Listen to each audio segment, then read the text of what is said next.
SID is an organization which prides itself on not being an advocacy group.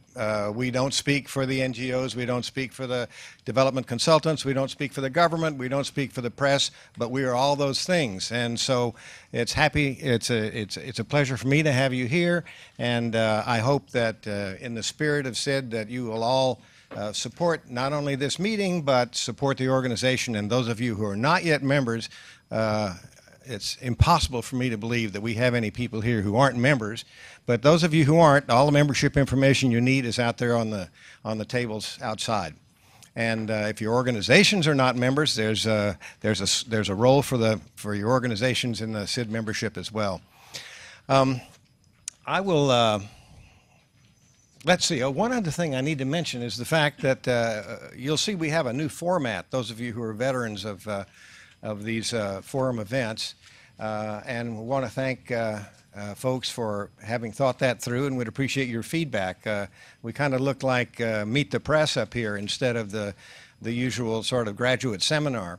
And so I think we're going to see how that works out. Hopefully our moderator will make sure this looks more like Meet the Press than the McLaughlin Group or something like that, with everybody sort of vociferously advocating their points of view. So I want to thank you very much for being here again, and introduce our moderator, Elizabeth Becker. Most of you probably have, like I have, followed her byline at the New York Times, the NPR, the Washington Post, if I remember right. Probably something else I'm leaving out, but we've followed your work and appreciate very much your willingness to be here. Oh, I should also say that we are being joined direct from Port-au-Prince by René Domerson, who is probably hearing this as I say it. And I mention it because it will be really useful for all of you who have questions in the Q&A section, to make sure you get hold of a microphone so that he can hear and be able to respond to the questions which you might have. Okay, thank you very much. Elizabeth? Thank you. And welcome. First, I would like to introduce our panelists, and they are the opposite of the McLaughlin Group.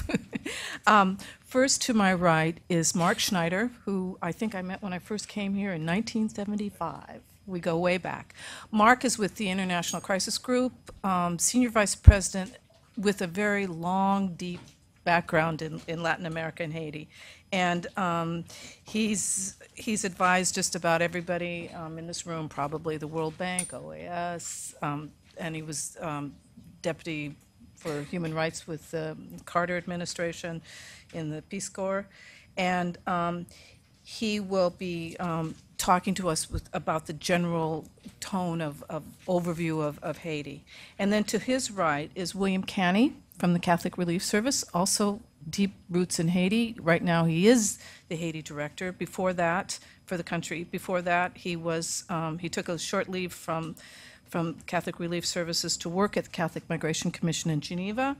And before that he had posts for the Catholic Relief Services in India and Africa. And then immediately to my left is Paul Weisenfeld, who has the major role in this discussion. He's from USAID. He's in charge of the Haiti operation. His background is a minister counselor at the Foreign Service, 18 years at USAID. He has been the mission director in Zimbabwe, mission in Egypt, and in South Africa. And as I said, he will be carrying the burden of explaining how the U.S. has been responding and where it's going. And finally, to his left is Max Goldenson, who's a senior advisor for special projects at DAI. He has been working in development projects in Africa, Asia, and Latin America, and has had recent projects in Haiti for USAID-funded recovery initiative. So with that, I would like to ask Mark to begin our discussion. Everybody will give a short, brief summary of what they're up to. 5 minutes. 5 minutes? Thank you very much for the opportunity. I'm always pleased to, in a sense, join with other experts on Haiti. I know you all know Haiti, care about Haiti, and want to see how we can move forward. And I think it's important to start this by saying that when you travel to Haiti, I've been there twice since the earthquake, and all of you know a variety of people from Haiti. Every person that you meet in Haiti has lost either a close relative or a close friend. No one, from the president on down, has not been touched and affected by the earthquake. Beyond the numbers of 230, 250,000 dead, an equal number injured, 3 million affected, currently probably 1.7 million displaced. The entire country has been shaken by the earthquake in fundamental ways. So anytime you sit, and we particularly forget that from the international community, and say you need to do X and Y, you're talking to someone who has lost somebody very recently. I remember at the donor conference in New York, Bill Clinton at the end said, you know, when you talk about Haitians and you're critical of the government for not moving fast enough, so the minister of then tourism, now resettlement, Patrick de la Tour, he lost his parents, both parents, in the earthquake, and 2 days later was working, and because the president had called him to try and put together a resettlement plan, and the same on and on. So I just want to say that at the outset. The other is that the United Nations lost some 35 of its top people in the earthquake. AID, NGOs, the international community itself lost many people as a result of the earthquake. So you have this trauma that's affected everyone who's now trying to put together both a program, a strategy, and a policy to deal with the emergency, which continues. And when I was down there and walking through a camp at the Ancien airport, where there were somewhere between 50 and 80,000 people in very serious conditions, it's clear that the emergency is going to go on for a significant amount of time, even as the international community has committed $5.3 billion to try and begin to reconstruct in a fundamentally different way. And when I testified this week before the Senate Foreign Relations Committee, and one of the questions was from the senators was, well, what's the plan? And the fact is that there is a plan. And somebody could say, well, it's not the best plan. Perhaps not. But it is a plan that the government of Haiti with the international community has put together. And it has the priorities for moving forward in terms of reconstruction, whether it's government or economic development or social, trying to put together social services again. And it's that plan which I think offers some degree of hope. Elizabeth asked me, is there any degree of hope for the future? And to some degree, yes, there is hope because there's a relatively coherent plan. There's a significant amount of money. And there's an effort now, it seems to me, to try and coordinate more effectively than in the past with the Haitian government, with a very weakened and still, I would say, relatively dysfunctional Haitian government. But nevertheless, to recognize that to succeed, you have to build institutions, and you have to give the Haitian government much more of a role than it's ever had in the past. And it's going to take a long time to do that. And that's the other thing. This is a long-term process. The emergency is not going to be over. I don't think it's going to be over for 18 months. I think it's going to be longer than that. But development in Haiti, even to the point of, let's say, as somebody said, let's hope that it gets to the point of Central America 10 or 15 years ago, that getting to that point is going to take a significant amount of time. So you have to think now, the first stage, emergency, a decade-long effort to begin to build institutions, and a generation to move Haiti forward. I just want to say one other thing, and that is, from the standpoint of the crisis group, we've been there now since 2004. Before the earthquake, everybody thinks about the history. Papa Doc, Baby Doc, corruption, repression, dysfunctional government.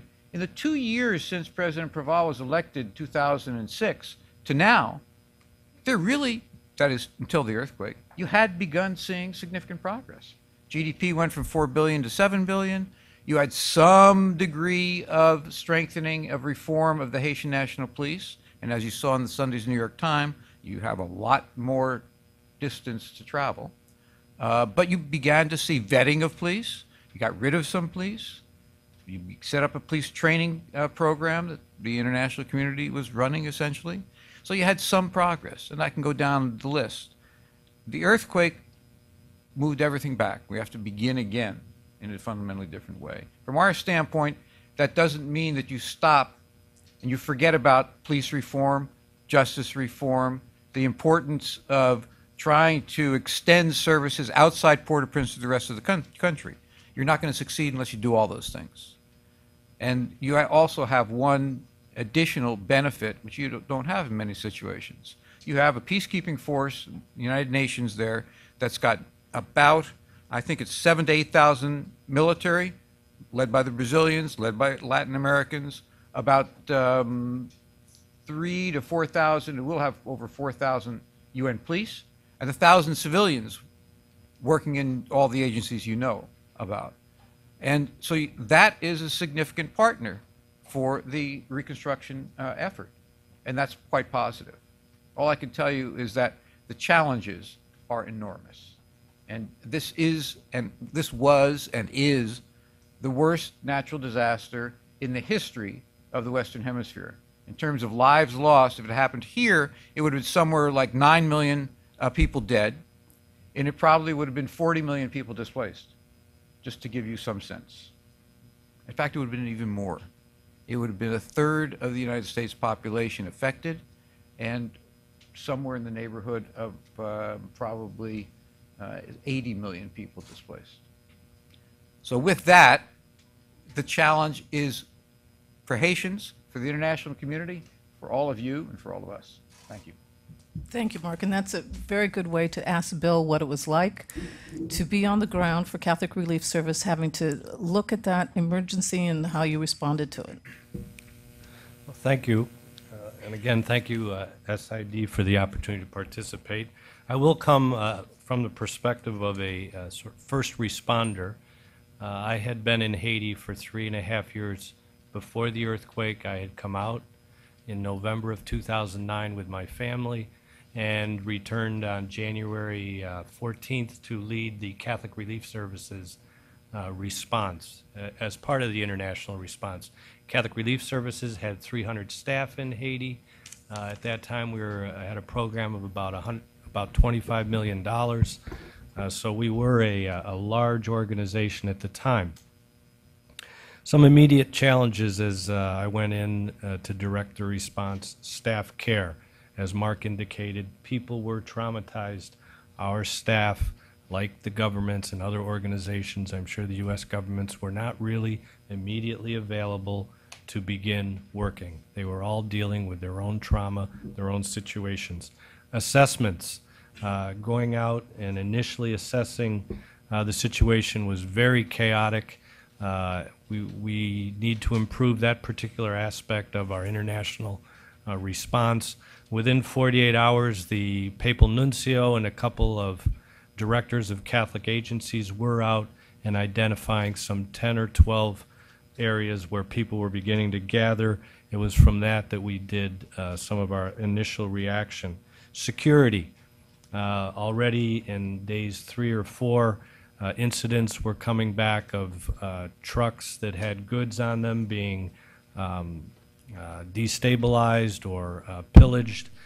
Security was a looming issue. We knew of the 4,000 or so prisoners that had broken out of the central prison. That was a big concern. Supplies. The ports were shut off. The Dominican Republic was the obvious choice for supplies initially, as well as potentially the airport, which again at day 2 was still shut down. So what happened that kind of got the ball rolling? Well, you know, one of the things you have to talk about is the United States government's sending in of the 82nd Airborne and other associated military units. That broke the logjam. The airport was taken over not by the 82nd Airborne, but by another group, and a number of battalions were sent in to secure the city. We began to see the the possibility of humanitarian space to begin to do our work. The scope of this disaster led to this unprecedented response. And my understanding from a conversation with someone on the National Security Council that our response at Katrina drove a quick decision. There was a lesson to be learned, and I think it was in this case. Some of the things that we had to be flexible with were, one, working with the military in deciding what exactly the humanitarian space would be in this situation. We also undertook, again, an unprecedented distribution of commodities in Port-au-Prince which began during the third week after the earthquake. And what's important to note is that for 2.5 weeks, we really, the international community, did not do any mass distributions. We were unable for 2.5 weeks to really get out and get some large quantities of food assistance to people. And again, it was World Food Program led sort of a command and control operation that got us all working together for 2 weeks to do a mass distribution of rice. That, in my calculation, calmed the situation. And it was largely supported by the 82nd Airborne, and also certainly the United Nations troops began to get back on their feet and offer support. Some of the things that we did, which again were unprecedented and required flexibility, were flying in a surgical team from the University of Maryland. There were so many maimed people there that required surgery. We had not had much experience responding to such an urban disaster, so while we had people in there wanting to dig out pit latrines, we were in concrete areas, so we had to quickly rent some 400 portable toilets for downtown. We got into canal cleaning very quickly. It became clear that looking down the line, and this is where you have to be careful with the relief to development continuum, if the canals didn't get cleaned out, the city would be reflooded. And, you know, we're starting to test the flooding situation there. Trauma.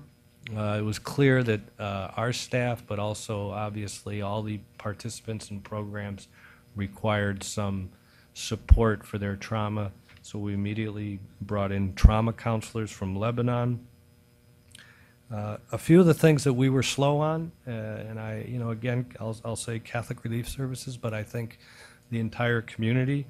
Again, gender-based violence, somehow we just don't move quick enough to prevent. So we had incidents that provoked a better response. Orphans and vulnerable children, the community was pushed a bit by the domestic response in this area, fortunately, and I think the U.S. government and some of the organizations like ourselves moved quickly in this area. We weren't quite ready initially for the flight from Port-au-Prince and what that meant, so our calculations initially were a little over-focused on Port-au-Prince.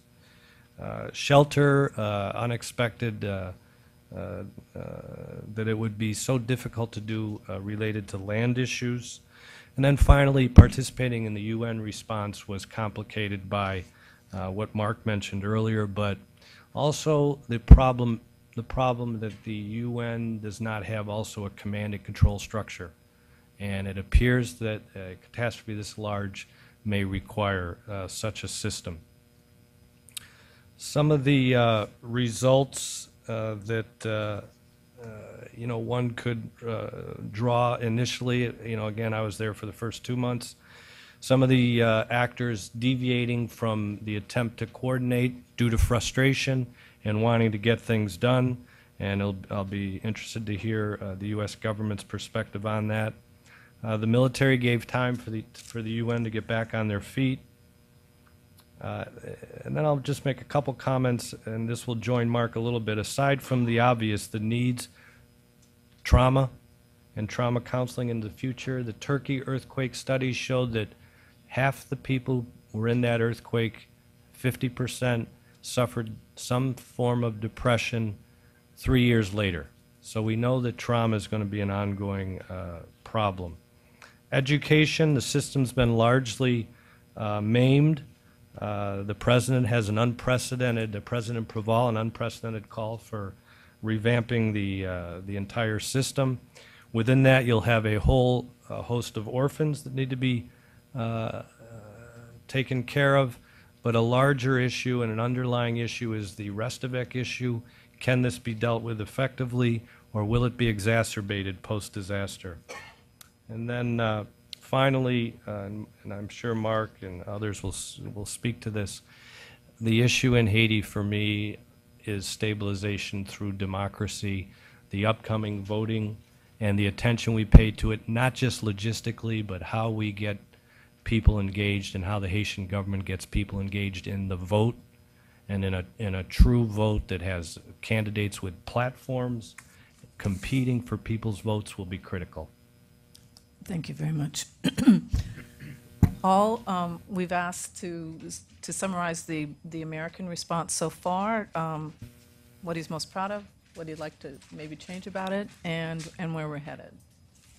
Thank you very much. And first, let me say thanks to SID for hosting this event. As Mark pointed out, we're over 4 months. It's 4 months since the earthquake, or a little over 4 months since the earthquake, and we're still very heavily into the emergency phase. And that is, in many ways, something that marks this earthquake as very different from other disasters that we've dealt with. And we're going to be in the emergency phase for a long time. We talk about the transition from relief to recovery to reconstruction, but I think it was Bill who said those lines are going to be very blurred in this. As we plan for reconstruction and start to implement, we're still going to be dealing with the emergency phase here. There are a couple of ways in which, from our perspective, do I need to turn this? Yeah, well, yes. Okay. There are a couple of ways from our perspective in which we'd say that this is a dramatically different disaster than others. That's fine. First, a lot of people have talked about the size of the disaster. I'm not going to repeat the numbers, but the magnitude is something that we hadn't confronted before in an urban setting in a capital. So those are obvious reasons. From the relief perspective of USAID, President Obama asked USAID to take the lead in coordinating the humanitarian response. And that meant coordinating the whole range of other U.S. government agencies. So we had the Department of Health and Human Services there, the military and all elements of the military, Coast Guard, Marines, Navy, Air Force. CDC is part of Health and Human Services, Department of Housing and Urban Development, the Department of Energy. So that was a new experience for USAID, having a clear leadership role coordinating a whole range of agencies, which made the coordination in Washington and on the ground extraordinarily complex. And we set up systems both in the field and in Washington to coordinate with all of our colleagues in those agencies. We augmented the U.S. Embassy personnel on the ground by over 800 people in the immediate aftermath of the earthquake, sending teams from USAID and from those other agencies. And that coordination, together with coordination with the NGOs and the UN agencies, was something that was extraordinarily complex. I think given that this was a disaster in an urban setting, people have heard some of the statistics about the delivery effort. This effort entailed the largest urban food relief ever, feeding over 3.5 million people. That had not been done. It's the largest urban displacement that we'd ever seen, 1.5 million people displaced in an urban setting in Port-au-Prince and in outside areas. We vaccinated in a period of 2 months close to 1 million people, so that the data and the efforts on the ground were just extraordinary. The numbers I'm talking about are not U.S. government numbers. These are the international community's efforts together with NGOs and the United Nations. So all of that is something that really distinguishes this from other efforts. In terms of our coordination and work with the U.S. military, as I can't remember if it was Mark or Bill, I think it was Bill who said the difficulties in getting relief supplies out there early had to do with the logistical nightmare of feeding and vaccinating that many people, but principally it had to do with the damage that was done to the port and the airport. So the U.S. Air Force went in very quickly and started repairs within a few days on the airport, and the U.S. Navy and Coast Guard started repairs on the port, and those were successfully completed over a month ago. And we worked with the Department of Energy to restore fuel supplies, because feeding that many people, getting that many supplies out, will all come to a grinding halt unless you have fuel supplies in place. In terms of immediate challenges, again, I think Bill referred to this already. When you have more than 1 million people displaced in an urban setting on a tropical island that's susceptible to rains and hurricanes and landslides, this is something that's frightening to all of us who work on development and relief efforts. So there's been a massive effort to give emergency shelter to people. So the heavy-duty plastic tarps have been distributed to close to 1.5 million families. But if you travel, I know Mark has traveled recently, and I've been to Haiti about 5 times since the earthquake. People living in these camps and these plastic tarps, it's not a pleasant life in the short term when you're talking about rains. So there's been a huge effort together with the military and NGOs, and Bill referred to this, to do canal clearing, putting up, cleaning the drainage systems, putting up retaining walls, putting gravel down to try to make immediate improvements in the quality of life for people in the camp. But the reality is that those temporary shelters are a temporary solution, and we know very much that we need to move very quickly and aggressively towards permanent housing solutions to address the quality of life issues, but also to rebuild back communities. Because we know if you don't rebuild back communities, you're not going to start to address issues of trauma that people are facing. Now, the challenges in rebuilding communities and houses are overwhelming in a country that has had issues of land title for, I don't know, probably more than 100 years. But in anyone's memory here, getting clear land title in Haiti has always been a difficult issue. And when you're trying to relocate somewhere between 600,000 and 1.5 million people, that's a daunting task. I say 600,000 and 1 million because, or 1.5 million, because there are some people who will be able to move back to their homes. And there has been a large effort of sending engineers out to do habitability assessments on the buildings and houses that remain to determine which are okay for occupation. So we're not exactly sure how many people need new houses at this point, but the land title is one big issue. The debris, for any of you who've traveled to Haiti, just finding clear land in terms of land that's physically clear still remains a daunting task. There's been an enormous effort coordinated with the international community to remove debris, and in my 5 trips, every time you go, you can see progress, but that's a labor that's going to take a considerable amount of time. So getting through those land issues is going to be critical in order to start the longer-term recovery. The hurricane season is, the rainy season is on us. The hurricane season will begin in earnest in a few months. There's a large effort undergoing now to assess hurricane shelters that are in Haiti. There were over 800 hurricane shelters around the country. The hurricanes tend to be worse in the north. So there is an effort to assess the condition of them, to determine which ones are okay, which need to be repaired, and in places where they need to be rebuilt. We've seen around these issues, Mark talked about the weakened capacity of the government of Haiti. It's, I think, one of the crimes here for people who've been focusing on Haiti for years is from 2006 to 2010 was a period where we saw significant progress in economic terms, in terms of crime, political stability in Haiti, and it's a terrible situation that the country that had started to see progress after such a long time is now confronted with this. But in recent weeks, we've seen the government play an increasingly stronger leadership role on dealing with the internally displaced people, setting up a commission, for instance, to try and hammer out a strategy on how we move people out of the camps. I think one of the things that, if you think about lessons learned as we've moved through this process, as we saw particular problems in the camps, problems of security, problems of the lack of lighting, healthcare issues, we, meaning the international community, not just the U.S. government, jumped in very quickly to try to solve those problems. The result we saw was a growth in the number of people in the camps. Life in the camps is not something that many people up here think folks would voluntarily choose, but we have seen from about a week after the earthquake, there were somewhere around 600,000 people in camps. The number has more than doubled during that time, and some of it is the draw of services that were provided in the camp. So a significant challenge going forward is how you balance that. There's a humanitarian responsibility to respond to the legitimate needs of people in the IDP camps, but rebuilding communities requires long-term moving people back into viable communities. Now, some of those camps certainly could become viable communities, but those are larger decisions about that the government needs to make about where to locate people. So that's going to be a significant challenge moving forward. The administration submitted a supplemental budget request back in April. I think people know that this is talking for a minute about the long-term reconstruction strategy. People know that who've been following closely that the Senate Appropriations Committee marked up the bill last week, and we expect it to go to the floor of the Senate this week.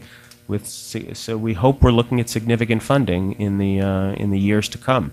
The current plans would be working in a number of sectors. Infrastructure is obviously a big sector because it's obviously the earthquake damaged significantly the physical infrastructure of the country, buildings, government buildings, schools, housing. So that stock, the infrastructure stock, has to be rebuilt. The needs are enormous, so that's a challenge that has to be a multilateral challenge. And the United States government cannot do that alone. Agriculture is a big area that we intend and hope to work in. There's not direct damage in the agriculture sector, but the earthquake did significant damage to the Haitian agricultural market and disrupted the agricultural sector significantly. So we hope to do a lot of work in that area. The healthcare system is another system that was dramatically damaged, so health will obviously be another area of focus of ours, as well as energy. The energy sector in Haiti is something that has been a drain on the country's potential for a long time. It was further damaged from the earthquake, so that will also be an area of focus for us moving forward. And thanks again to SID for hosting this. Well, thank you, Paul. And now we'd like Max to sit back a little bit and as rare as this emergency is, try to make some comparisons between Haiti and other major disasters that you have worked with at DAI. Thank you, Elizabeth. Thank you, Sid, and thank you, other members of the panel. We deal across the world with disasters with all too much frequency that you can divide into two basic categories: the ones that have bad guys and the ones that don't have bad guys. Baghdad was an urban disaster of a scale not quite as bad as Haiti, but pretty bad. And one of the main issues there was chasing away the bad guys and keeping them away so you could do what you had to do. This is something we can't neglect, even in situations like Haiti, where in many parts of the city the gangs are coming back, and we have to be sure to keep people safe. DAI is a for-profit consulting company that works all over the world to a great extent with funding from USAID. We don't do relief, so I'm not going to talk to you about the horrors of what happened in Haiti. I think Bill and Mark, and Paul, you explained that very well. But I would like to endorse something Mark said about how long this is going to take to recover. I've been going to Haiti for over 20 years now, and each time it makes progress, something seems to happen to set it back, but it does seem to get better. But it will take time. As you go from relief, and as my colleague said, this is going to take a long time to get through the relief phase here because of the magnitude of the disaster. As you go from relief into a transitional phase where you're cleaning up and getting ready to do longer term development, and then moving into development, even though you're setting up for the long term, you can't forget that you have to move quickly. You can't say, we have plenty of time to do relief or we have plenty of time to do transition. You have to put all possible speed on all aspects of the operation as soon as you can. And you end up, in most circumstances, doing all of them simultaneously, whether you're dealing with the impact of a tsunami on largely rural parts of Sri Lanka or Indonesia, but with some cities, in fact, where you're dealing with the impacts of war in Afghanistan, Iraq, or other places, Sudan, or whether you're dealing with an urban catastrophe like Haiti. You will be doing relief, you'll be doing transition, and you have to start doing development right away. And people talk about the importance of democracy and good governance. They are absolutely critical. You can't forget the other side of it, though, which is the development of incomes, jobs, economic progress for the people who have suffered during the catastrophe and were, in fact, suffering before the catastrophe. the importance of moving from relief through transition to actual economic and social development is the one lesson that I think we including, I think, Paul, you guys at USAID have learned right from the start, is you can't say, well, we'll wait until we do this. Thus, while DAI is working not on the relief side of it, the CRSs of the world do that very well, but on the transitional side with funding from your Office of Transition Initiatives, along with our hosts here, Comonics, I should say. While we're working on that, DAI has already begun establishing an alliance with a number of private sector companies, including some who have reputations for other things than doing development, like Lockheed Martin, but also some infrastructure and logistics companies like Secor, to try to develop a plan to accelerate economic development, investment in parts of Haiti that to date have not been touched by the recovery efforts, particularly in the Central Plateau, where you have potential for the characteristics of the Haitian economy that have kept the place going in the past: light industry and agriculture.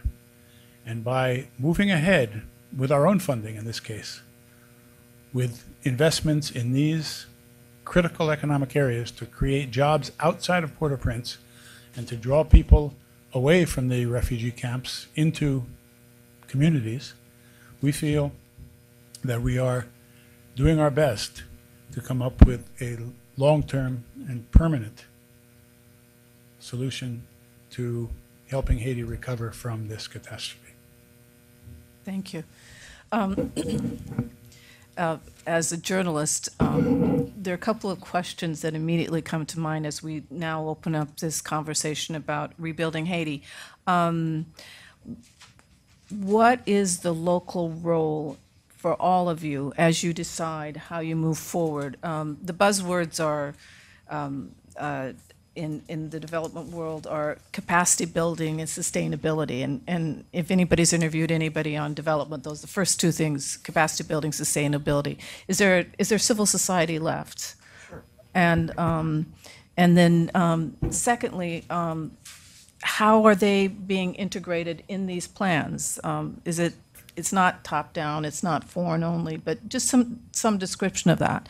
About and then in the industry in particular, agriculture, of course, the export and import sector, the export sector that Paul mentioned has been completely disrupted. How does that, obviously getting the ports and airports ready, and then how do the farmers have their produce marketed, et cetera, and what are those roles? What are the farmer cooperatives doing and all that sort of stuff, sort of a bottom up. And the light industry, I've heard lots of debates about whether there'll be factories coming in for T-shirts or what kind of light industry. And then my favorite industry is the tourism industry for development. About 10 years or so ago, I took my children down, they were teenagers, to Haiti. And that's a country I haven't actually heard almost discussed here. It's one of the reason why there's so much interest, I think, is not simply that it's a disaster, but this is a very appealing country. My children were taken with the artists, with the Creole, the whole Haitian aspect. How is that preserved as you redevelop? I think was it Bill who mentioned Katrina?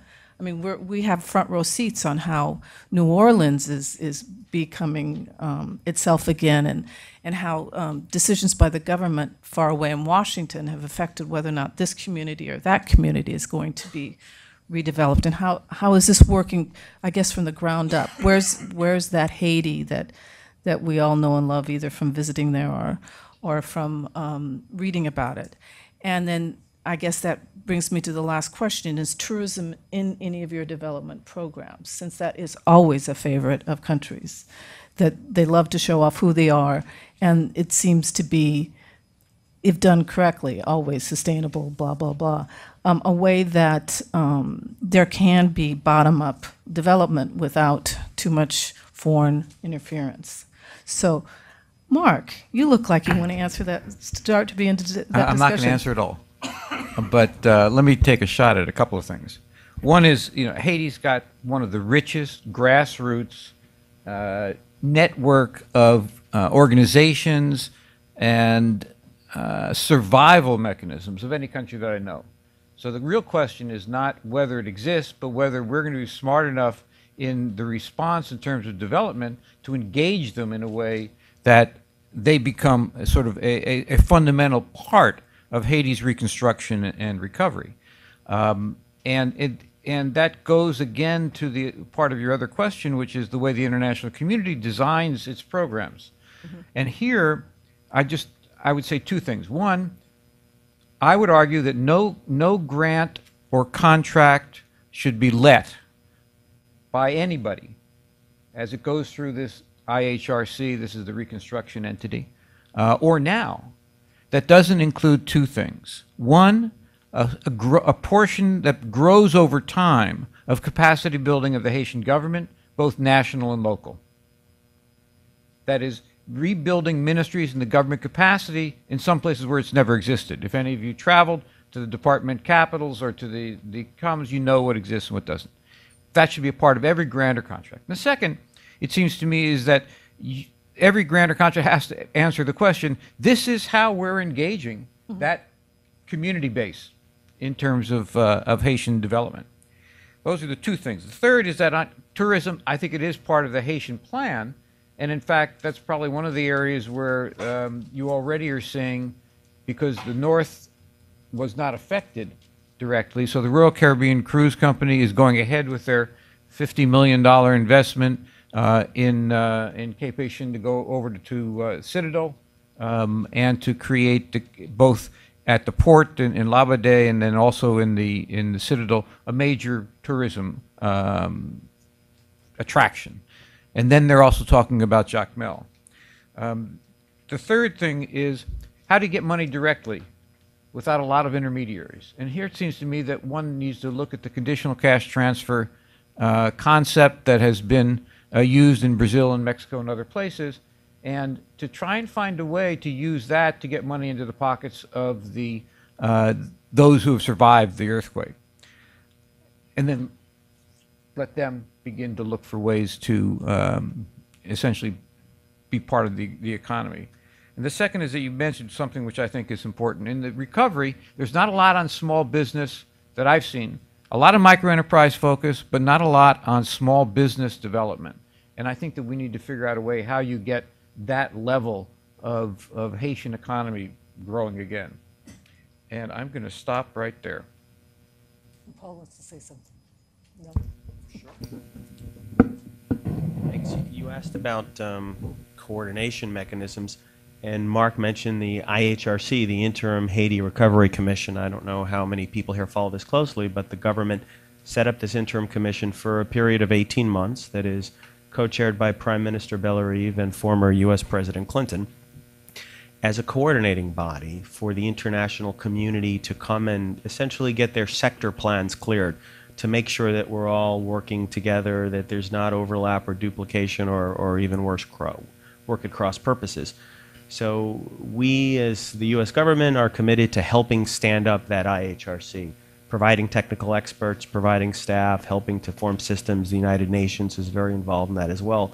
But for the next period of 18 months, what we anticipate is that will be the lead entity and it'll be staffed by Haitians as well as international experts. It'll be the lead entity in making sure this all comes together. I don't know that anyone specifically mentioned the secondary cities notion. If you look at the government's plan, there's a large emphasis on supporting secondary cities, or sometimes they call it decentralization. But they're talking in large respects about deconcentration of Port-au-Prince. And the president's supplemental budget request buys into that concept as something that we want to support, that people have somewhere between 400 and 600,000 people have migrated outside of Port-au-Prince. So the idea is to look for ways to support them where they are and to create alternative economic growth zones for Haiti, where the country's not completely dependent on Port-au-Prince as the primary economic driver. So that's going to be an important part of this as well. In terms of textiles, I think people who follow closely, again, know that Haiti there is the HOPE legislation, and Haiti has trade preferences, and that has been somewhat of a driver of investment in the textile sector. There are companies from the U.S. and from other countries looking at investments in textile production in Haiti. So that's something we want to look for to find ways to support that, because we think that jobs, as Max mentioned, as Mark mentioned, jobs are critical, and jobs are critical not just for micro enterprises, but for the small and medium enterprises. And Haiti, as I said, is subject to natural disasters throughout its history. Those typically affect the poorest of the poor. This disaster, probably more than the others, affected the middle class. So people who had regular jobs, who sent their kids to private schools, who had cars, many of them are living as internally displaced in camps. And we need to think differently about how we address the needs of those groups, as well as the poorest of the poor, who have been the focus for some time. I guess I'll stop there. Yeah. You asked a lot of questions. Yeah, well, one of the things what do Haitians say to you all that may have changed your plans about, like, for instance, have they said they would rather have the textile industry versus more money in agriculture? And we haven't mentioned the horrible deforestation situation in Haiti. If there's been, the Haitians say, well, while we're doing this, let's try to build up the forest so we look a little bit more like the DR. I mean, what are the voices from Haiti saying that may have changed some of your plans? Bill, have they, or? Well, there are a few sort of thematic voices out there. Certainly, food security, with the food crisis in 2008, and then the hurricanes in 2008 and 9. Food security became a big, important issue in Haiti.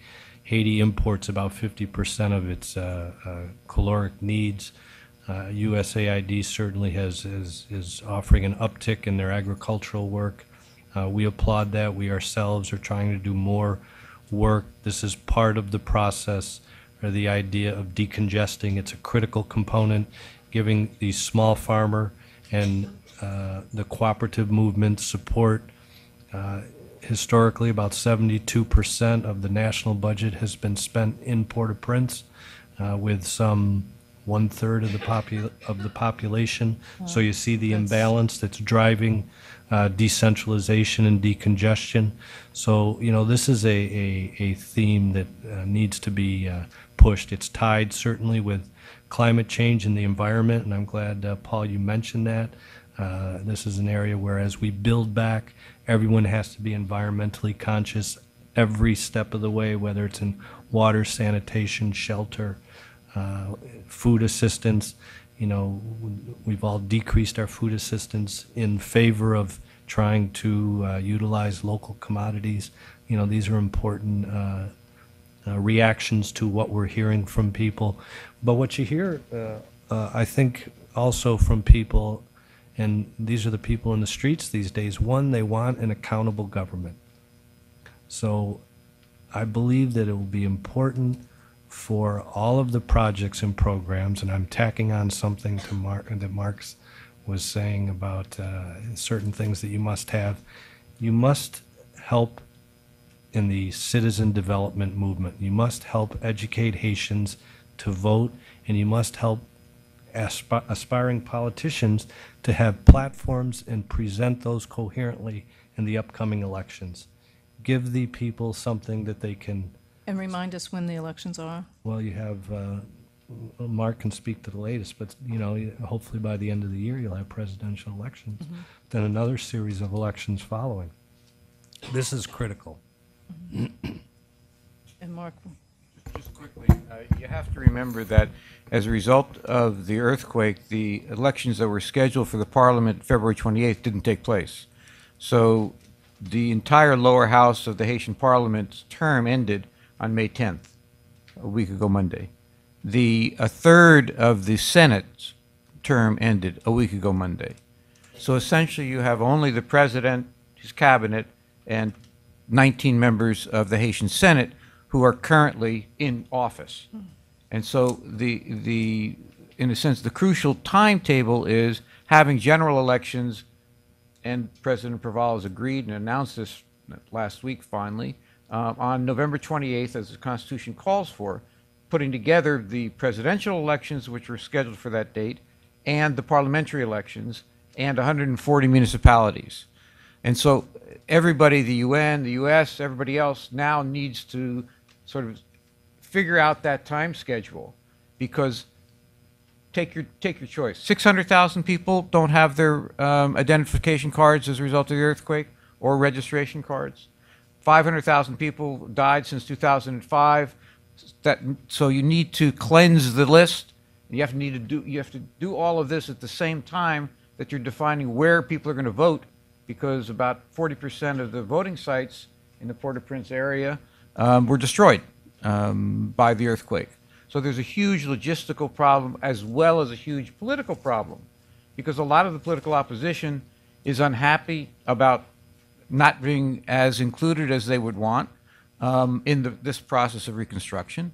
They're critical of the government for a variety of reasons, mainly, I would say, because they would like to be the government, but there now is a process of getting to elections in which political parties, the opposition parties as well, need support, because the political parties lost their infrastructure as a result of the earthquake.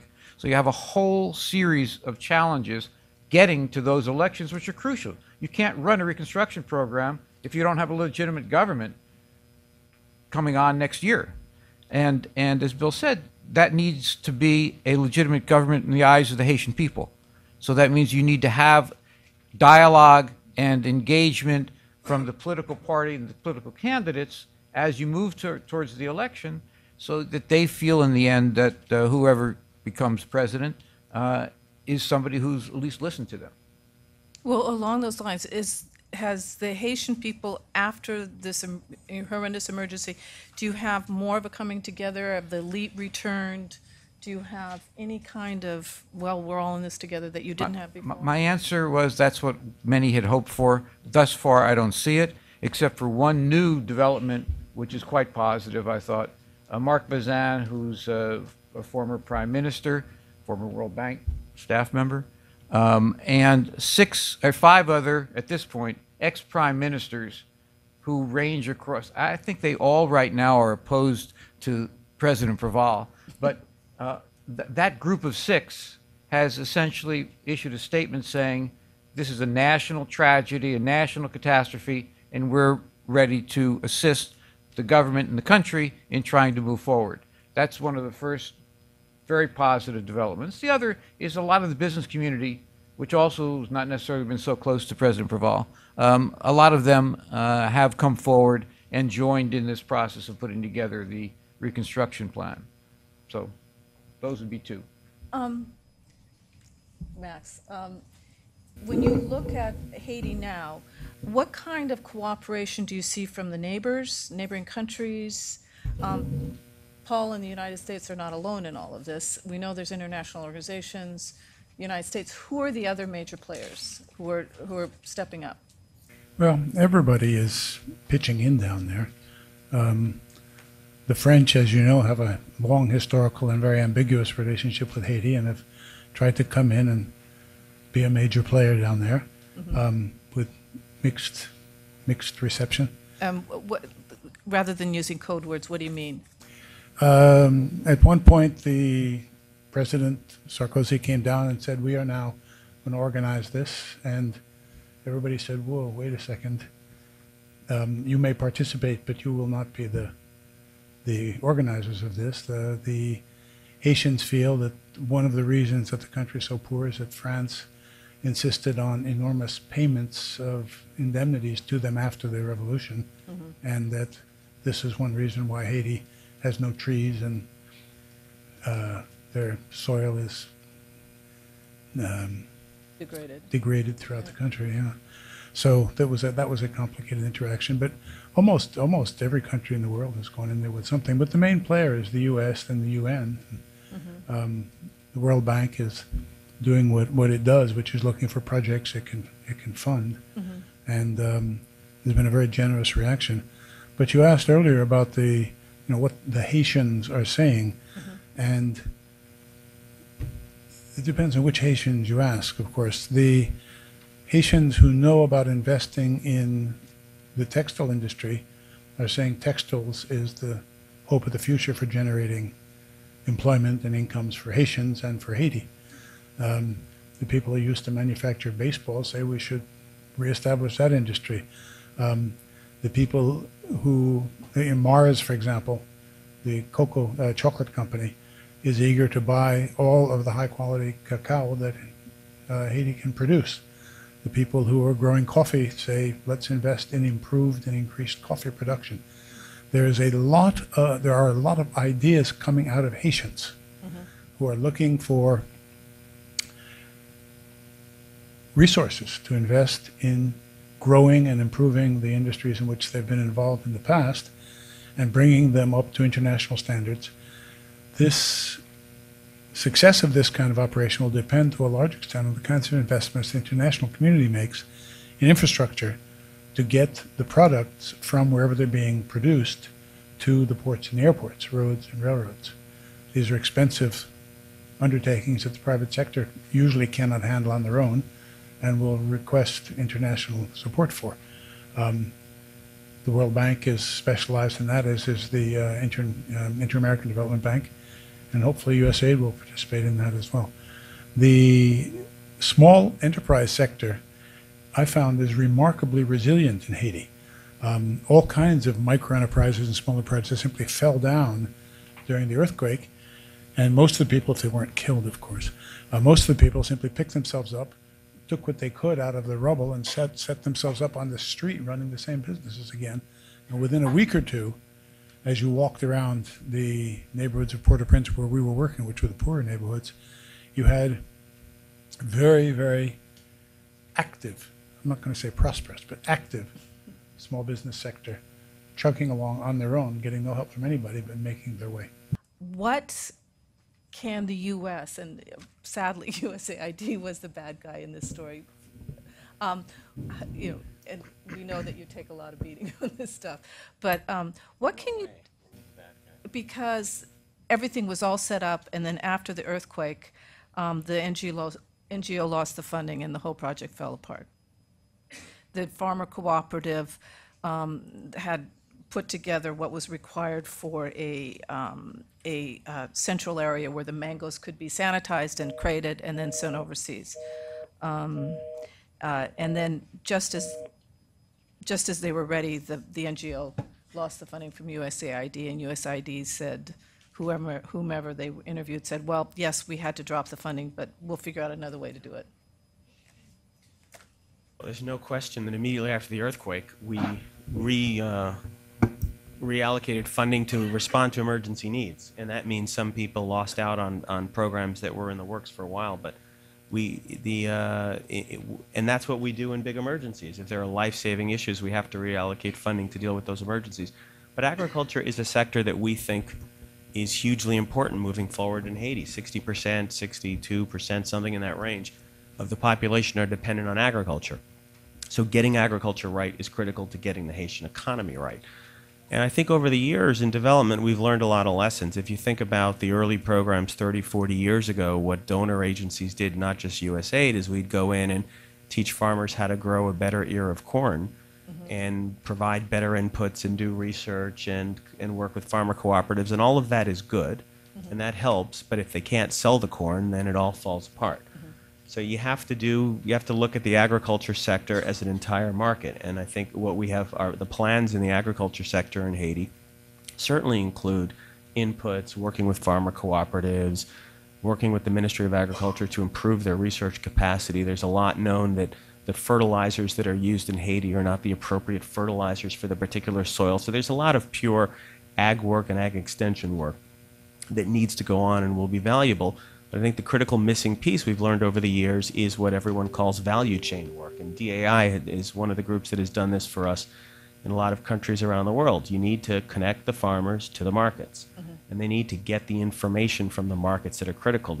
If the market doesn't want corn, then they shouldn't grow corn. If the market wants mangoes, and Haitian mangoes are a high-valued crop. So getting the market and teaching farmers how to respond to the market needs. What do they want in terms of quantity, in terms of quality, in terms of delivery dates, making those matches between the big buyers and farmers associations. And those things take on a life of their own. And we've seen that all across the world. If you can get those matches right, it'll take a life of its own, and the buyers will provide the technical assistance and credit for the inputs, and you'll start to get the agriculture sector moving in a bigger way. So after the emergency, can you imagine that Haitian agriculture will in fact be much better, more profitable, more sustainable than pre-emergency? I think so. There's a lot of attention. I think I've heard the Prime Minister in several events say we shouldn't use the word opportunity. There are a lot of people who talk about the earthquake as an opportunity. And there are, with the amount of resources that are going in and the attention that's been given to Haiti, there are opportunities to address some of its long-standing development challenges. The Prime Minister's point, as he says very emotionally, is we can't talk about opportunity on the graves of 230,000 of our citizens. And I think it's an important point to keep in mind. However, there is a huge amount of attention being devoted to this and to the agriculture sector and the resources. And we do anticipate seeing improvements in Haitian agricultural output. But it's as Mark pointed out, this is not something that's going to happen overnight. Can I circle back to your question on what a Haitian's saying? And it comes to the notion of what we call accountability.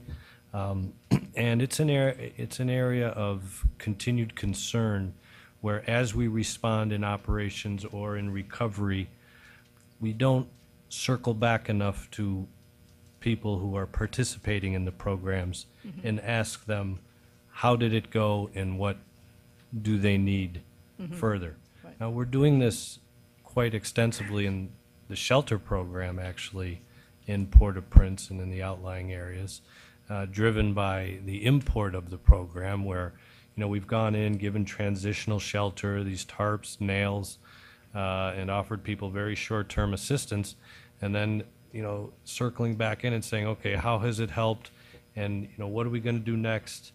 You know, how will we move to these transitional shelters, which are wooden, sort of small wooden houses, and where would you like to live?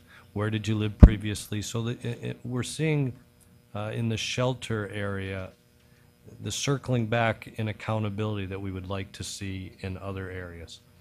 But when we do go back and do focus group work in Haiti and ask people what their needs are, the number one need always, particularly with women, is education for my children. They want their children back into school. They want some stability for the child. They appreciate safe play centers in the camps that have been set up with USAID support. We're doing some, others are doing in some other camps, but they really want to get their children back into the education system. And I think that this is a critical underlying, along with agriculture, aspect of Haiti that needs to have a tremendous amount of attention. That seems daunting, the education piece. Mark? A couple things. I'll start with the education piece. You have to begin by knowing that in Haiti, about 50%, well, let's say that previous to the earthquake, somewhere between 35 and 40% of the kids who should have been in school were not. 85% of those who were in school were in private schools. Wow. Parents had to pay a fee. Haiti's probably one of the only countries in the world where you don't have a public education system that is responsible for the bulk of primary education at the very least. And so now the question is, what do you do? In the aftermath of the hurricane, I think that the general sense is you have to build with what you got. You have to find ways to bring some of those teachers back to school. This is part of the middle class also. And the teachers, train them, give them some additional increased capacity with the hope that you're going to improve the quality of education. But then you have to build up the capacity of the Haitian government to carry out at least regulation of those private schools, number one, and then expand its own capacity to deliver education, particularly when you're building new schools, as you're going to have to outside the city. 600,000 of the 600,000 people that fled the city, about 300,000 were children. So you're going to have to boost the capacity in the departments, particularly in those 8 or so secondary cities, to provide services to the people there, and one of the crucial services is education. The good news is that the IDB has made that one of its, if not the primary focused. It signed with President Preval a $2 billion plan last weekend. Canada is another, has also put that as one of its highest priorities. I think that the issue is going to be, from the standpoint of the United States, is since this is crucial, and if that's not a priority in terms of our spending, we at least have to make sure that it's a priority in terms of our policy, so that we're part and parcel of the oversight and the education review that goes on to ensure that these conditions are met as those projects move forward. That's one. The second, it seems to me that in terms of agriculture, let me be, what's the right word? Nasty, provocative. Provocative. In 1975, 1980, the bulk of Haiti's rice was produced by Haitian farmers. Today, somewhere under 30% is produced by Haitian farmers. The United States government subsidizes its rice farmers. I haven't looked recently, but 1902 or 3, it was about $100 per hundredweight, I think it was, of rice. And as a result, Haitian farmers are undercut by the rice that we import through particularly the commercial rice program. I'm not so much worried about what World Food Program or Food for Peace brings in, because usually if they can, they will buy locally. But how do you expand the market for the Haitian commercial rice farmers? And it seems to me that the only way you're going to do that is what Paul said: provide them with credit, provide them with fertilizer, access to best technology. But what about having a tariff that would bar the U.S. and other rice exporters from taking advantage of the subsidy? Just the amount, whatever that is, of the subsidy that they get. Let Haiti put on a tariff, at least for the next 5 years or 10 years during this period when you're trying to regrow an entire sector of the country's economy. And it is a country that is, in fact, one of the poorest in the world. Well, Mark, you've just described why the Doha trade round fell apart, American farm subsidies. And go ahead. Sorry. If we are going to invest heavily in education now, what are we going to do with all of those newly educated children when they come out of their schools if we are not investing even more heavily in economic development? I think the answer is you're going to have to do both. But you sure as hell are not going to stop investing in education. It's just, it seems to me that that's an obligation. There's no country that I know of that's been successful in development without an educated population. Yeah, especially women, of course. I'll just add that. But just to get back to Mark's rice issue, I've covered this from the American, the legislature, and Blanche Lincoln, who's in trouble, stuck her neck out for those subsidies. I mean, you can't be elected in the South without supporting rice, cotton. The World Trade Organization has vetoed you, Mark, and USAID has to live with these results. So how do you live with that, Paul, when you... I think the right answer is USAID doesn't set trade policy for the U.S. government. That's USTR. But we do recognize that trade matters, and we work closely with USTR, and we're supporters of free trade because we think trade can drive economic development. Trade is an opportunity. Trade doesn't create jobs because the international markets are highly competitive. My last post, I was director in Peru, and we were fortunate to have a U.S.-Peru free trade agreement that I spent many years working on programs in that area. Trade just opens for Peru. Trade gave Peru access to the world's largest market, which is what the U.S. is. Haiti has access to the U.S. market, duty-free access for textiles.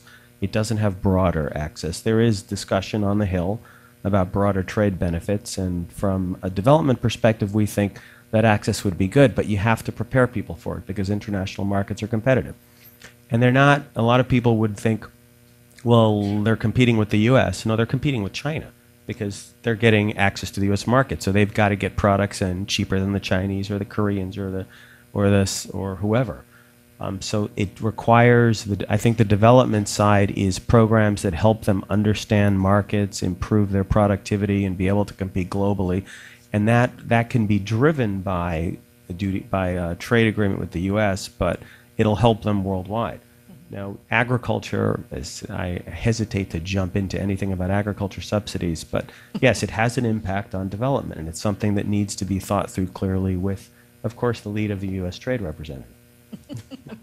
Yeah, You go don't ahead. have, you don't have This to is take everybody's away the favorite U.S. argument. rice farmer subsidies, because that's undoubtedly not going to happen anytime soon. But you can provide Haiti, this small little country, a degree of breathing space for the first decade of its effort to rebuild by, in a sense, by giving its farmers the protection in terms of a tariff in order to provide rice, not for the export market, but simply to provide rice for their own people. Well, I can only think of the pharmaceutical debate that led to generic medicines having an emergency piece, so that in South Africa, for instance, you could sell AIDS medicine and it could be generic. And I'm sure there's some brilliant people over at USAID and USTR could figure out something on the rice thing. But I think this is an argument that's clearly not ended, and it's going to get more ferocious as these needs keep bumping up against those southern, well, I can't forget the corn and wheat farmers of the Midwest either. Now I think we're ready to open it up, since Mark's done such a good job of bringing up a sensitive issue. We have questions and answers, and the first question is going to come from SID's representative in Haiti, Renee Durson. Renee, can you hear us? Yes, I do. Great. We're so happy to have you on the line. And we are inviting you to open up the question and answer period. So we've got you on loudspeaker and the entire audience can hear you. So welcome. Okay, thank you. Greetings from Port-au-Prince, Haiti. I have to thank Stacy and the whole staff of Washington for giving me this opportunity to flow that event together with you. Okay, now I will have, I have also to congratulate the speakers, and I will have a comment and a few questions. My comment is that everybody knows that in the northern part of the country, the same thing can happen anytime soon. So I'd like to know, in the global plan, is there anything done to prevent that we have a major disaster in the northern part? And also, I realize that they put a lot of emphasis on agriculture and education. I agree that those issues should be addressed. But what about health? Because we know that many hospitals and health centers were closed after that period. So in the global plan, I think that we should have an holistic approach. So should not be taken into account, all the different sectors in the rebuilding process. I mean, government, middle-class people, private universities, private schools, and everything. Okay, thank you very much. Phil. Yeah, just on disaster preparedness, the World Bank had a funded project for a number of years. We participated, Oxfam, PADF, in order to prepare local committees to start to make plans for both prevention of the effects of disasters and response. In fact, I would say that the 2008 hurricanes had less fatalities because of that national preparation, specifically in that all of these committees had cell phones. And for the first time, they were able to communicate quickly one with another and get people into the transitional shelters that existed. So those committees should be being activated. I know we are working down in the South with the nascent now DPC government committee to look at transitional shelters. Mark mentioned, or I'm sorry, Paul mentioned that the U.S. government is looking at these shelters in preparation for the hurricane season. Many organizations are also making sure they have pre-positioned supplies in order to respond to a possible hurricane or cyclone. Max, you've been doing something on water and health, have you not? Well, I don't think that the international community has been neglecting health, although the health NGOs are not represented on this panel. I know the International Medical Corps, for example, was down there immediately, as was Doctors Without Borders. And as you were saying, Bill, the CRS had the surgeons and medical supplies in there very quickly. In terms of reestablishing the health infrastructure, this is certainly part of USAID's transitional plan, and they are paying attention to rebuilding and re-equipping health infrastructure in Port-au-Prince. In terms of long-term development plans for health, I'm not sure. Does Haiti need not just rebuilding the clinics, but actually having a real health core of doctors and nurses? I mean, What the IMC, International Medical Corps, found when just after the earthquake was that, in fact, Haiti has a good number of the best doctors in the world in almost every specialty. They just don't happen to live in Haiti. And so having infrastructure which could permit these people to come back and practice their specialties in the conditions to which they are accustomed in Miami or New York would be a great step in the right direction. I do not know if that is under consideration. Yeah, health has, obviously, in the immediate aftermath of the earthquake, health was a large focus area of ours, but going forward, it's one of the pillars that we plan to focus on. There are significant, as Max said, significant human resource challenges in the health sector.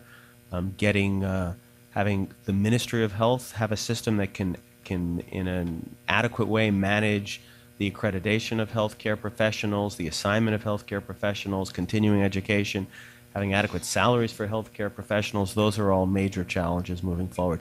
There is a need to rebuild physical infrastructure, and we, along with other donors, will be focusing on that. But the longer-term challenges relates to the human resource issues in health. The question referenced the closing of health clinics, and that is something that we've seen in at least 2, maybe 3 cases, I can't remember the number, where private health facilities have closed down, and what we have heard is that they can't compete with free health care that's being given out by the humanitarian community. So that would be something that's quite disturbing, and whenever you have a humanitarian assistance effort and you're providing free services, whether it's health or food, you always have the potential that free services start to disrupt the local economy, the local sector. So it's something that needs to be tracked carefully as you move forward into relief and recovery. yeah, I've heard the same thing about water, that the small water trucks aren't selling water because it's for free. Bill, on health? Yeah, we were involved in the PEPFAR program in Haiti previous to the hurricane, and we had begun a program to tie up the University of Maryland, Institute of Human Virology, the Notre Dame University in Haiti, a Catholic university, the Hospital of St. Francois de Sales, which is a hospital in Port-au-Prince, and the Ministry of Health, in a program to provide continuing education for doctors in a couple of specialties, HIV/AIDS and infectious diseases. We were moving it along, the hurricane hit. That program's going to continue. The Minister of Health is a very active chap. He wants to expand it a bit. One of the things that has to be done is to actually rebuild the Hospital of St. Francois de Sales and parts of the University of Notre Dame University. We're working on Notre Dame currently, and we're working with the Catholic Church there to actually rebuild this particular hospital, which has both a private and a free option for patients. And we have been in the middle of that struggle. Currently, the Haitian government has decided, at least till July, I believe, all care will be free. But after July, we should start to see the payment system come back into the healthcare system. And you will see these projects before the Reconstruction Commission, Recovery Commission, for approval. And have the Haitian expatriate doctors and nurses been welcomed back, Was there an issue at some stage about whether they were welcome back? I think Haitians have been welcomed back for a long time. You know, we've had some programs promoting Haitians coming back. I believe IOM had such a program. So they would be, I think, most welcome back, as many as they could. Yeah, please. Yeah, the Haitian diaspora community is something we haven't mentioned at all. It's there are an enormous number of Haitian Americans, as all of us know, and the remittances alone amount to close to 30% of the Haitian GDP, which is an extraordinary figure. And they represent not just in the health sector, they represent technical specialists in a variety of sectors. So that's a huge resource. And tapping that resource, we think, is going to be critical to having success going forward. The government lost, I've heard figures all over the map. In terms of civil servants, I've heard as low as 10%, as high as 30%. So I don't honestly know what the figure is, but whether it's 10 or 30%, they lost a significant number of civil servants. So the human capacity of the government was significantly damaged. So we think that an important way to address that is to tap the expertise of the Haitian Americans who've expressed tremendous commitment to working down there. So we're looking for ways to help them do that. What we hear from a lot of Haitian Americans, every week I must get 10 calls or 20 emails from people who are in a current position or retired doctors or engineers who want to go down, but they don't know how to ship their things down. They get hung up on logistical issues. So we're looking at ways we can try and support them, placing them in positions in private clinics, in government offices, in a concerted way to try to address the human capacity needs.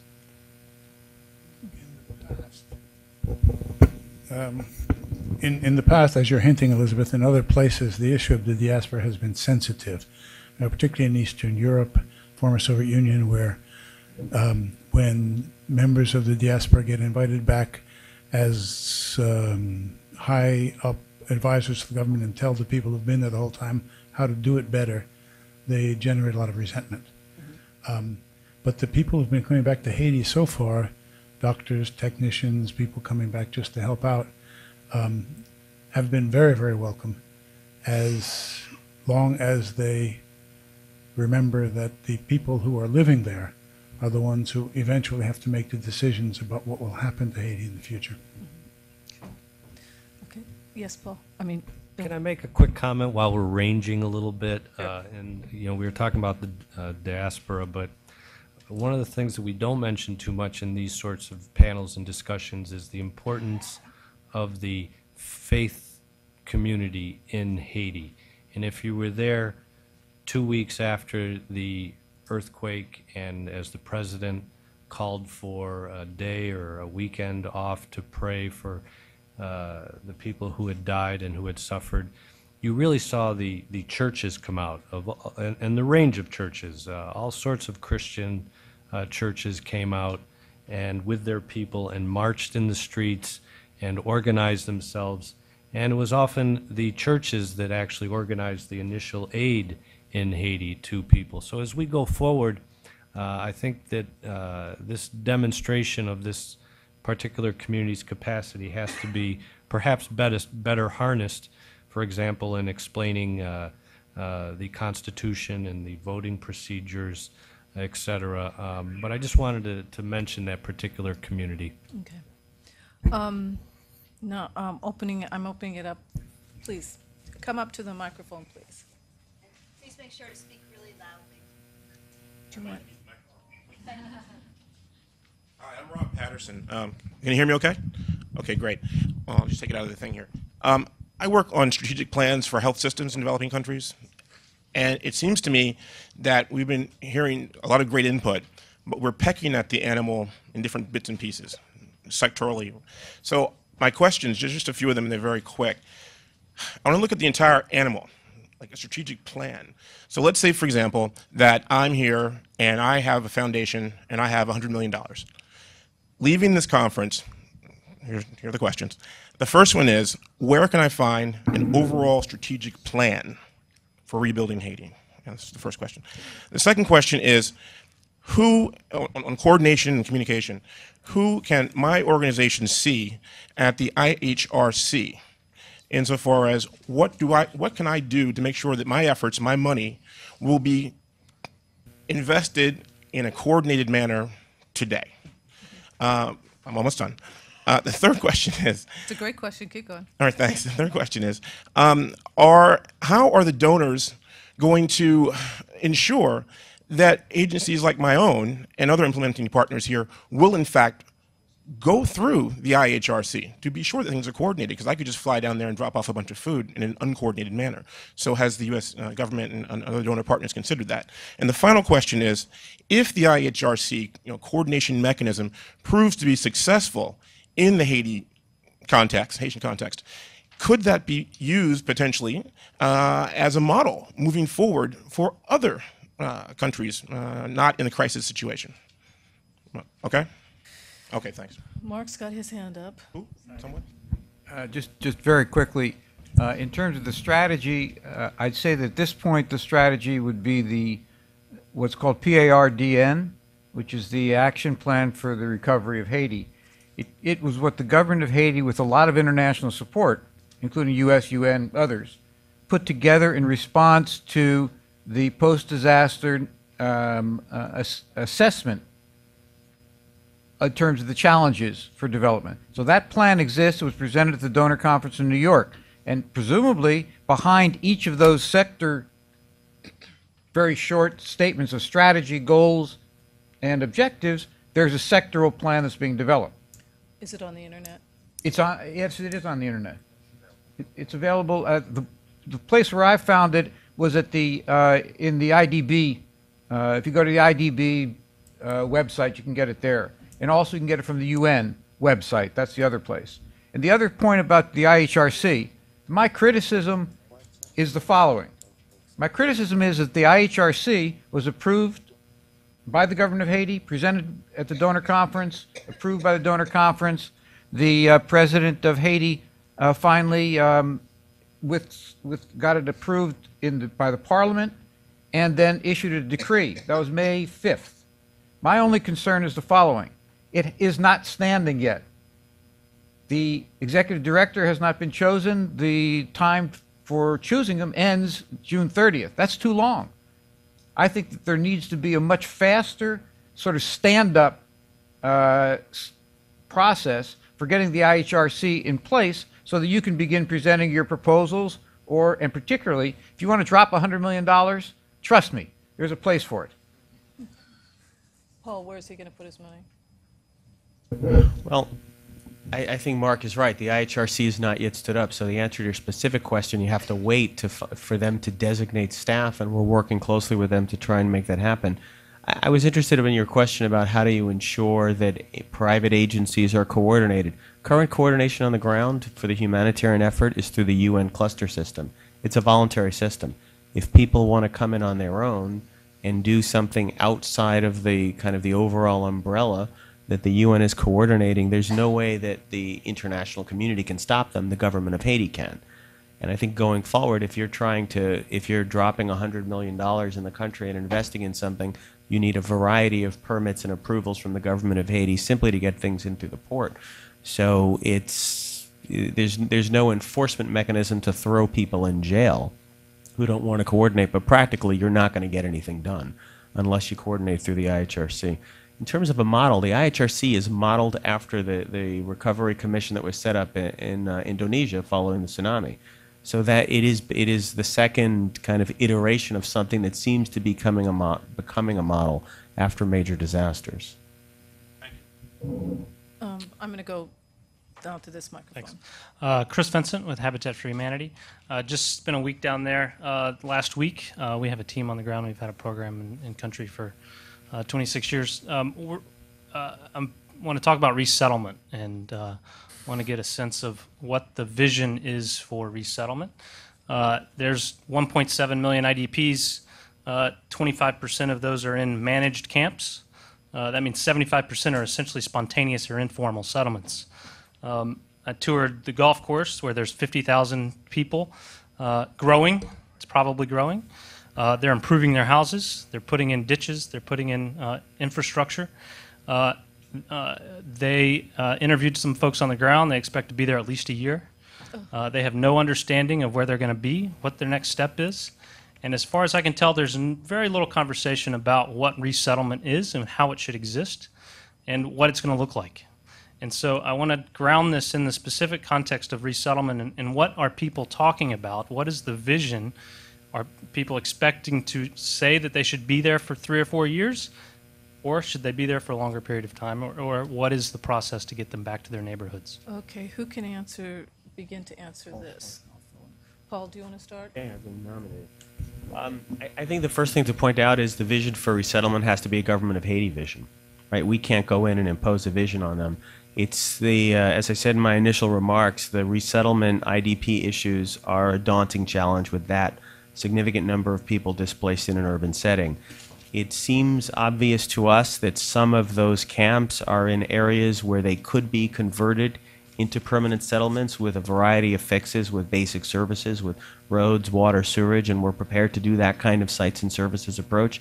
There are other places like the Pétionville Golf Club that you mentioned that people just need to move out of there. That's not a viable place physically. The geography doesn't lend itself for people to live, and we, together with the UN, have already moved 7,000 people out of that particular camp, but the services and camps are drawing more people there. So the government has set up a commission to look at developing an overall IDP strategy. We're going to be seconding a number of experts to work directly with that commission and help them map out a strategy, because you have to balance the incentives. People will go where the jobs and the services are. And right now, the international community are providing services in those camps. We need to phase those into communities and phase them into areas where we think people need to go. But ultimately, that has to be based on decisions at the government level on land use planning and a master plan for the city and for the other outlying areas. Where is it they want people to go so they can provide direction where the international community can go in and provide the kinds of services and work on generating jobs? And these are the kind of questions that they're not used to having to answer, right?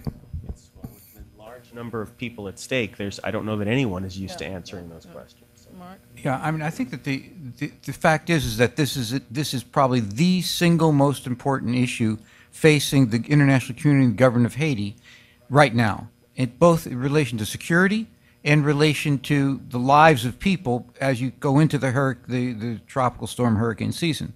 And the only thing I will say is that that commission that Paul mentioned, there is a draft Haiti government resettlement strategy.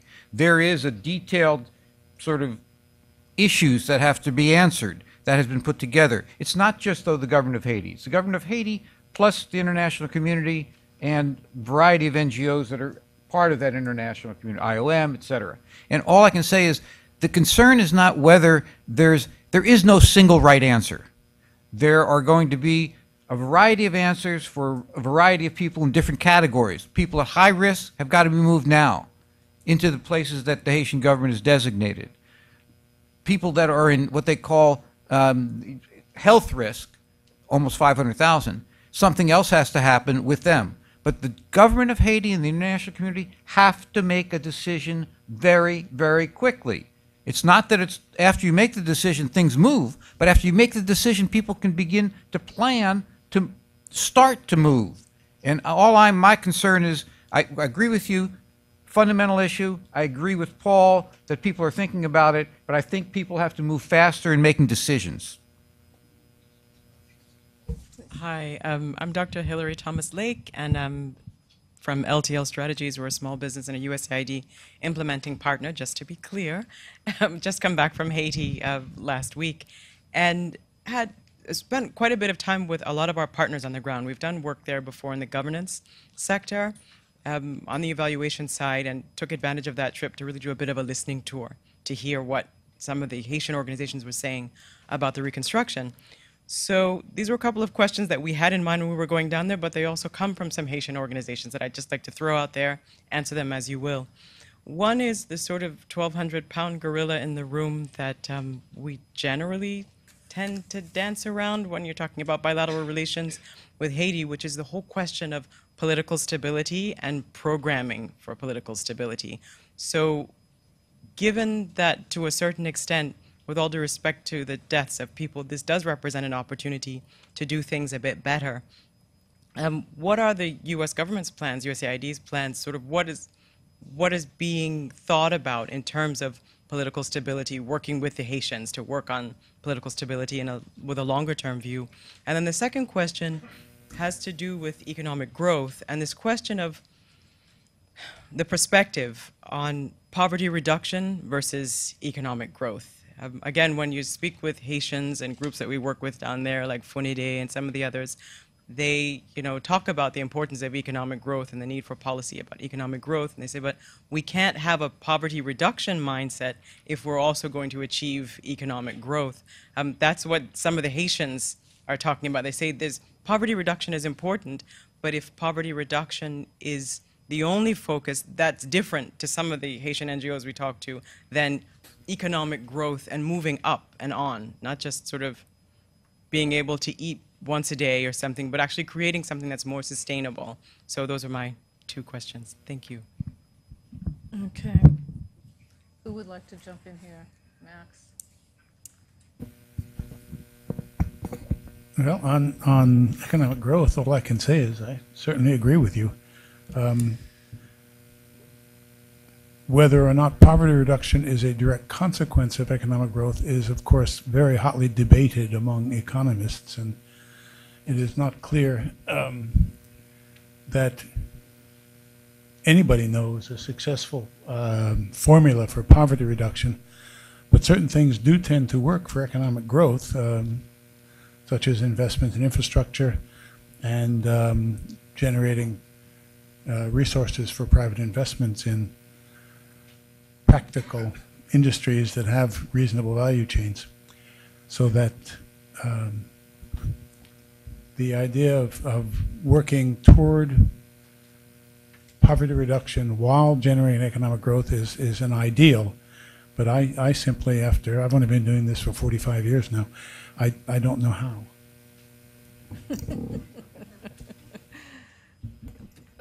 Bill, then Mark. A couple things I think that our government can help contribute to. One is keeping the Electoral Commission functional and honest and open as a run-up to the elections. They're a key player in the elections. And then secondly, trying to break the logjam of political parties and the candidates that they put up. There is, I believe, a class of well-educated people in Haiti related to the economics of the country that I believe could put up some candidates for election. There has tended to be historically a reluctance on that part of society to run for election. I think people could examine trying to get some of these people to run for election in a very difficult political arena. I'll start there because the political stability question seems to me is crucial. And it's not just resolved around the question whether how the electoral process moves forward, but it does have to move forward. But the fact is that the last presidential election involved Charles Edward Baker, who was, if anybody, represents the business community, the economic elite. He does, and he lost.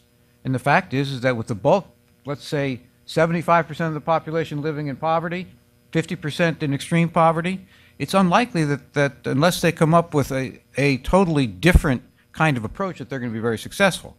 I think the answer now is that you have to strengthen political parties to the degree that's possible and give them an open opportunity to compete. And the point you made about the CEP, I think that's a legitimate point that we have to be focused on and perhaps have some kind of technical support for the CEP, plus an international electoral observation of the process itself as it moves forward. But I think you have to look at political stability both in terms of what we do to strengthen the elements that leading up to the elections, but also what we do to strengthen the interaction between the government, the international community, and the Haitian society about the reconstruction effort so that they understand what's moving forward. There's more transparency about how the IHRC operates when it begins to operate, what the priorities are and how they're moving forward, and the people to have an opportunity, and granted, after the earthquake there's very little, but the kind of opportunity for input and then feedback on how they see the reconstruction process moving forward. One of the things that I've urged and others of the government is that to do what President Preval did a couple of years ago and set up diverse commissions to focus on different issues that represent other parties, and to then use those as a way, particularly with the parliament not there, to use those as a way to get feedback from Haitian civil society during the next 8-9 months. Please. You also have to define what you mean by political stability. I was surprised or perhaps even shocked when I was in Haiti at how many people told me, and these were neighborhood councilors, elected representatives, as well as community leaders, who said they look back with nostalgia to the Duvaliers because there was stability. It was a strange kind, but it was stable. Yeah. Yes, Paul. Oh, okay. Oh, and then within this, that brings to mind the whole issue of corruption, which seems to be part of this whole process of political stability. Duvaliers were corrupt beyond description, but it was stable. Is that what you're saying? This is what the impression is that people have. Nostalgia. memory. This is Yeah, how long- 20 nostalgia years is, yeah, nostalgia is nostalgia. Please, next question. Hi, my name is Daniel Lamotte. And I'd like to find out what sort of ideas there are out there to increase the credit flow, access to capital for people in Haiti, particularly the middle class. I met with several people in Haiti whose house has been destroyed, and they're willing to rebuild, but they cannot get access to the capital. And whereas a lot of the smaller businesses, entrepreneurs went out to sell goods on the streets, they went back into business. The middle class basically has lost a lot of income to jobs or through just the disruption of their private businesses. But the thing is that they have a good, they didn't have a large safety net to begin with, a large savings pool, and now they've been totally decapitalized. And those are the middle class, are, I guess, some of the more educated people in Haiti. So what can be done to funnel or to open up access to capital for those people? Thank you. Sounds like your Paul. To start with, I'd say I agree with you totally. What we hear is Haiti is experiencing an extreme credit crunch. The private banks in Haiti, which include some of the international banks that were operating there, their assets were in many cases destroyed. They lost their income. So there is a dramatic need to engage in the financial sector. People for the last 2 months have, as you can imagine, been consumed with the emergency relief effort. But there is a lot of thinking going on with the IDB, with U.S. Treasury. USAID is participating in a working group with them to look at issuing credit guarantees for mortgage finance. I should say we already have a number of credit guarantees in place with local banks for the micro and small enterprise sector. But those are too small scale for what the need is right now. So people are looking at credit guarantees for mortgage finance and for small business, as well as injecting capital into the sector because there's just a need for additional capital given the losses that they've experienced. I'm going to move on with questions because we're running out of time if nobody. Next, please. Hi, I'm Elise Young. I'm the Haiti Advocacy Officer for for Action Aid USA. And we work as part of the Haiti Advocacy Working Group with Oxfam and CRS and CARE and so forth. And I have two questions. One, several of us are working on a supplemental bill that's supposed to go through the House and Senate this next week perhaps, and a longer range bill, and are concerned that there's no door for local and regional procurement. I know this. You've touched upon the issue with, rice farmers and food aid in general. However, in light of Bill Clinton's recent remarks, President Préval's request, what is your opinion on how can we finally open the door for regional food purchase as part of a more comprehensive food aid and food security plan? That's one. Two, I and several members of the working group were very concerned when we were at the Senate Foreign Relations Committee meeting last week. There wasn't one single Haitian there at the hearing. And similarly, we've heard reports in the cluster system of MPP members and key civil society associations and local officials not being at the table for some of very important strategizing meetings. What is USAID and our own U.S. international development community doing to assure that civil society, local officials, that Haitians are part of program design, monitoring, and evaluation? Bill, do you have anything to say about food? Do you purchase regionally? You bring it all from the United States. Anybody do local purchases? Anybody? Yeah. Well, I mean, the World Food Program and Food for Peace, I mean, they both have, as I understand it anyway, they both have authority to do it and they increasingly have been spending their money on local purchases. The problem is that there's a greater need for food than they can obtain through local purchase. Right. And then the Haitians at the table. One of the things that has been done, we've mentioned the IHRC recently, and the IHRC includes representatives from international organizations, but it also includes representatives from the Haitian diaspora and from local Haitian civil society. I think in the early days of coordination led through the UN cluster system, there were not clear mechanisms. There wasn't a clear mechanism for local civil society to join in, to access that. But moving forward, once the IHRC gets stood up, there is an avenue for them to participate in those discussions. On the ground, in the midst of the reconstruction program, or the recovery program, not the relief effort, every place that we who are carrying out OTI's program go, the local government tells us where to go and with whom to work. We don't go anywhere without them. These are the mayors, the SX, and the CASEX on the ground down there. It is 100% directed by the Haitians.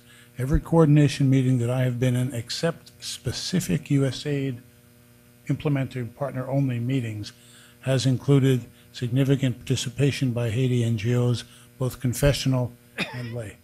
So I think that actually, and I don't know what's going on here, I simply don't know. But on the ground in Haiti, there is a great deal of both participation and control of the operations by local government at the communal level and in the coordination meetings at of civil society. Certainly initially in the clusters, we did not have good Haitian government participation for the reasons we talked about earlier. People were dealing with their own tragedies. Government offices were destroyed. We didn't have communication systems, etc. Slowly, these planning mechanisms have come under government with participation, in some instances control. It depends a bit on the sector. So we're seeing it more. Last week, the Minister of Social Affairs was in town. He was making a plea that the hundreds of NGOs that have come in start coordinating with his ministry. The consensus around the table was, of course, it's a danger for us, those of us who have been in the country for a long time and those coming in, to move forward without incorporating your plans and your actions with local and national government. It's something that we need to do. The U.S. government has opted to do that increasingly. Post the earthquake and even before the earthquake, they had opted for greater support to the U.S. government. We're all conscious of this particular problem that we've had historically, or at least in the last 5 or 6 years. As Mark said, right before the earthquake, the government was making progress. We were starting to see plans. We were starting to get called into ministries for meetings. It was all positive in that regard. I think we need to, jump into that mindset as we go forward. Hi, my name's Alice Baird. I'm with the Council on Hemispheric Affairs, an NGO think tank covering issues concerning the hemisphere. And I wanted to ask you to elaborate on the connection between this occurrence in Haiti and environmental destruction and climate change. I know that while earthquakes are not specifically caused by climate change, I mean, the impact that it's had on Haiti does have to do with the poor quality of the soil and so on and so forth. And as hard as it may be to acknowledge, it's also true that we're probably going to be seeing more such impacts due to poor treatment of our environment and more natural disasters in the future. While the UN has acknowledged the need to consider the topic of climate refugees, there is no really institutionalized or comprehensive policy to start dealing with those kind of people in the future in the developed world's immigration policies. So right now in the US, for example, we're relying on the TPS and humanitarian parole for those Haitians who are trying to come to the United States or stay in the United States. And I wanted to just ask you all, and particularly Mr. Weissenfeld, if there's been any discourse on this in the international community and in the American government. Thank you. There's been a lot of attention to issues of environment in Haiti. I haven't heard discussions about connections between climate change and the earthquake. But the focus on environment is a long-standing focus. Aid is invested, as well as other donors, has invested a lot of money in reforestation projects in Haiti. And some have been more successful than others. And I think we know that it all depends on the incentives. Unless you can provide access to energy that's affordable to people in a regulatory environment that works and makes sense, people are going to continue to cut trees down and deplete the soil, the quality of the soil, and make themselves more susceptible to national disaster. So it's become, and not become recently, it's been a long time, a vicious circle in Haiti. So how you enter and break that circle is something that we're committed to working on. One of the ideas put forward in the President's supplemental budget request is a liquid propane gas solution for families for cooking, and that's something that we're committed to try and break that cycle, because if you just replant trees that people continue to cut down, you're without replacing the energy source with something affordable, you're not going to get anywhere. So I do think that it has to start with having an alternative to charcoal as your cooking fuel and as the fuel for most small businesses. And the other is that's part of how you begin to make watershed management viable. Last question. Do I have the honor of You do, posing the sir. last question? Well, I'm very honored. I'm Ernie Prieg, representing the Haiti Democracy Project. Oh, wow. Oh, no. I've been around a while in Haiti. I've been in Haiti. As American Ambassador to Haiti, I was also Chief Economist and Deputy Assistant Administrator of AID for a few years. So I followed a lot today, but I have my points are about the elections, these important elections. I have 2 points you might want to react to. The first is we've had Haiti Democracy Project 4 observer teams in Haiti, election observer teams, the last several years. Many or most of them have been Haitian Americans. I've never seen as effective observers as the Haitian Americans. They're respected, revered in the countryside. They speak Haitian Creole, which is very important. So as you get closer to the elections, USAID, and you get involved in paying for observers, you might want to think how you can bring in diaspora representatives. Very, very effective. The second and far more important issue, it was mentioned in passing, is the Electoral Commission. And I can say that the Haitian people surprised just about everybody in this town in 2006 by having free and open elections with a minimum of disruption, violence. And the major, I would say, critical reason was the Electoral Commission. It was independent, it was balanced, it had strong management, and for at least 6-8 months before the election, they worked with the OAS, the other technical assistance team, to do the big task of organizing what were free and fair and open elections. Unfortunately, today, the opposite is the case. The existing commission is comprised entirely of hand-picked Préval supporters. It's not independent or balanced. There's no effective management because, by the way it's constructed. So I think it's critical that this be changed as quickly, and it can be changed very quickly, but it would require pressure from the international community on the Préval government, which would resist it. But maybe now that he's definitely stepping down, he might be a little more, I don't know. But it's important, and you can't let it, you have to move quickly. Because if you wait 2 or 3 months, August, September, by the time the new commission were to get organized, it takes several months. There's just no way you're going to do it by the end of the year, in my judgment. So those are my 2 comments, if anybody would like to respond. Any response? Yeah, I mean, the theme here is right away, right away, right away. All right. Actually, though, I do think that the U.S. government has to respond to this, but I think that there are 2 points. One is you have to get the CEP to be as effective as possible.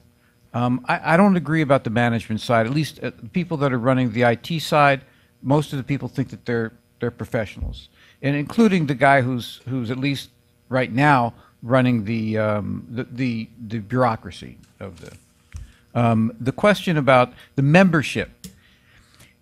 Under the Haitian law, the person who picks the members of the CEP is the president. Now, he picks them under the current process. This goes back to the Constitution of 87. He picks them from different sectors. So at this point, each sector, the Catholic Church, Episcopal Church, several others, the business community, the labor unions, local government now, one of the two political party associations, they send two names, he picks one. Assuming that he were to say the current CEP needs to change entirely, and he goes back to those same organizations or sectors, and they submit new names, you're in not too much of a different situation. The question is, how do you make it as good as possible? And here I agree with you that there needs to be pressure from the international community and dialogue to try and make it as good as possible. And then having internally, they've accepted, by the way, the OAS and the UN just carried out assessments of the electoral situation and process. And I think that it's important to ensure that those recommendations are adopted and that there's oversight in the process. I'll stop there. I'd say your suggestion about using Haitian Americans as election observers is a great suggestion, and it's something we need to look at. As I mentioned before, we're looking at using them in a variety of areas, and we're committed to supporting the elections in a way that makes them happen before the end of the year, because we think it's a crucial part of political stability. It's not the sum total of political stability, but it's a crucial part moving forward to ensure that the Haitians have a government that's viewed as legitimate in the midst of this crisis. For the Elections Commission, it's a complicated issue. In our discussions with the government, I think we've heard exactly what Mark laid out, that the process will not necessarily result in a commission that's very different than the commission now. But there are ongoing discussions with the OAS and the UN that we're involved in and with the Haitian government to try to work through a process that will address the concerns that have been raised from a variety of quarters. And most of all, thank you to all the panelists. I don't think you will have a better briefing in this town for a long time.